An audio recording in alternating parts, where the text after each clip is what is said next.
Amnesia Rebirth is a direct sequel to The Dark Descent.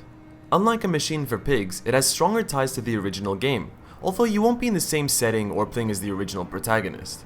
Instead, you play as Tazi, a plane crash survivor that sets out to look for her missing crew members in the deserts of Algeria. If you know the story of The Dark Descent, you'll know why this setting is really quite exciting.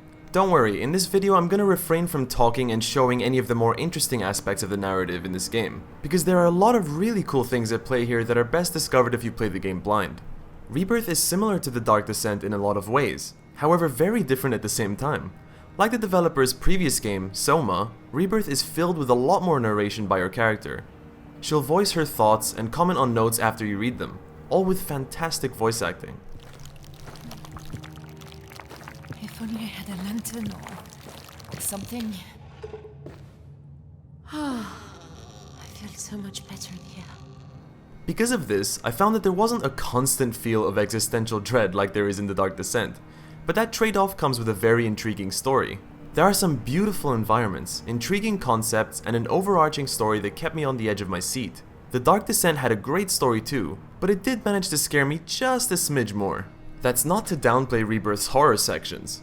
In between comforting areas filled with warm sunlight, you'll be hunted and chased by creepy monsters down dark corridors.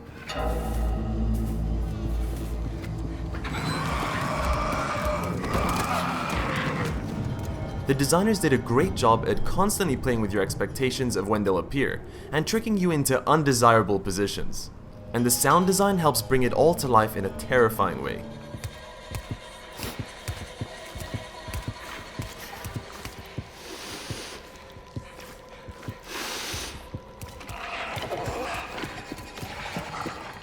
There's even an additional option to lie down on the ground now, which makes you even more hidden. It makes for some really creepy moments when you can just see the monster's legs walking on the other side of a desk you're behind. Like in The Dark Descent, you have a lantern that can be filled with oil, as well as a match that can be lit for a smaller radius of lighting. While the match burns, you can light a few other environmental lamps, which removes the need to use 100 tinder boxes per room if you're clever with your match usage. The game does a great job at rewarding you for thoroughly investigating rooms. Items are hidden in very interesting spots, covered in other junk, and it just helps make the place feel real, like it was lived in. Puzzles are still a thing in this game, and I found them to be overall very clever. They're not too hard and not too easy. You have to think outside the box just enough to have you scratch your head for a bit, only to get a satisfying feeling of accomplishment after you figure it out. I really enjoyed them. The only slight downfall of the game is from a technical point of view.